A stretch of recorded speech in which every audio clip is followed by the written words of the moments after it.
உங்க வீட்டு பிள்ளையா நினைச்சு எல்லாரும் என்னை மன்னிச்சு. Hi everyone.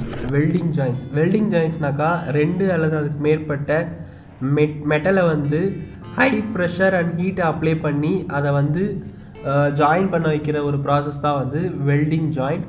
வெல்டிங் அப்படின்ற ப்ராசஸ் வந்து இப்போ வந்து மெட்டல், தெர்மோபிளாஸ்ட், வுட்டு, அப்புறம் வந்து பிளாஸ்டிக்லேயும் இப்போ வந்து கேரி அவுட் பண்ணுறாங்க. ஸோ இதான் வந்து welding joints. 2 or more parts are fused together by means of heat, pressure, or both, forming a joint as the pads cooled. Used on metals and thermoplastics, woods. Nowadays it's using in plastics also. So welding joint அப்படின்றது வந்து ஒரு permanent joint.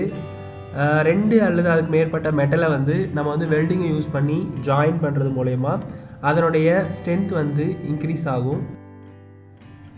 So welding process அப்படின்றப்போ ரெண்டு அல்லதுக்கு மேற்பட்ட parent மெட்டீரியலை electrode இல்லைனாக்கா வந்து filler மெட்டீரியலை யூஸ் பண்ணி ஹை ஹீட், ப்ரெஷர், டெம்பரேச்சரை இன்க்ரீஸ் பண்ணி அது மூலயமா வந்து நம்ம வந்து ஃபில்லர் மெட்டலை வந்து உருக்கி இல்லை எலக்ட்ரோடை வந்து உருக்கி ரெண்டு அல்லதுக்கு மேற்பட்ட பேரண்ட் மெட்டலை நம்ம ஜாயின் பண்ணுறதுக்கு பேர் தான் வந்து வெல்டிங். ஸோ வெல்டிங் வந்து வேரியஸ் டைப்ஸ் ஆஃப் வெல்டிங்ஸ் இருக்குது. So gas welding, arc welding, resistance welding, energy beam welding and solid state welding அப்படின்னு சொல்லியிருக்கு.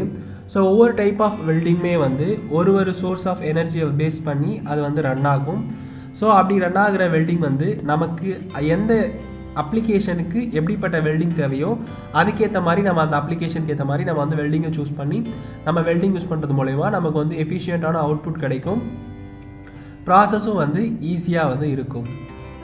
இந்த வீடியோ உங்களுக்கு யூஸ்ஃபுல்லாக இருந்துச்சுனாக்கா லைக் பண்ணுங்கள், கமெண்ட் பண்ணுங்கள், ஷேர் பண்ணுங்கள், சப்ஸ்கிரைப் பண்ணுங்கள். தேங்க்யூ.